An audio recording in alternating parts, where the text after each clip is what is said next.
अध्यात्म में, गरिमा में, अन्नदान में, संगीत में, शाश्वत कविताओं में हमारा देश भारत पूरे विश्व में सबसे महान है। वीरता में, सेनाओं के शौर्य में, करुणा में, दूसरों की सेवा में, जीवन के सत्य को खोजने में, वैज्ञानिक अनुसंधान में हमारा देश भारत पूरे विश्व में सबसे महान है।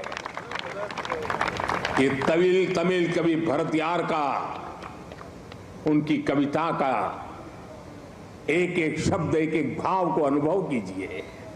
साथियों, गुलामी के उस कालखंड में ये पूरे विश्व को भारत की हुंकार थी। ये हमारे स्वतंत्र सेनानियों का आह्वान था। जिस भारत का वर्णन भरतियार ने अपनी कविता में किया है, हमें उस सर्वश्रेष्ठ भारत का निर्माण करके ही रहना है और इसका रास्ता इस कर्तव्य पथ से ही जाता है। साथियों, कर्तव्य पथ केवल ईंट पत्थरों का रास्ता भर नहीं है। ये भारत के लोकतांत्रिक अतीत और सर्वकालिक आदर्शों का जीवंत मार्ग है। यहां जब देश के लोग आएंगे, वो नेताजी की प्रतिमा, नेशनल वॉर मेमोरियल, ये सब उन्हें कितनी बड़ी प्रेरणा देंगे। उन्हें कर्तव्य बोध से ओतप्रोत करेंगे। इसी स्थान पर देश की सरकार काम कर रही है। आप कल्पना करिए, देश ने जिन्हें जनता की सेवा का दायित्व सौंपा हो, उन्हें राजपथ जनता का सेवक होने का एहसास कैसे कराता?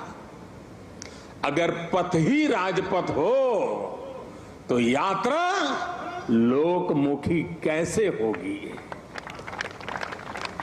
राजपथ ब्रिटिश राज के लिए था, जिनके लिए भारत के लोग गुलाम थे। राजपथ की भावना भी गुलामी का प्रतीक थी, उसकी संरचना भी गुलामी का प्रतीक थी। आज इसका आर्किटेक्चर भी बदला है और उसकी आत्मा भी बदली है।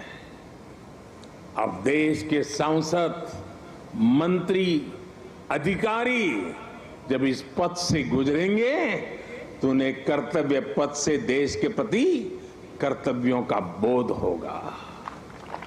उसके लिए नई ऊर्जा मिलेगी, प्रेरणा मिलेगी।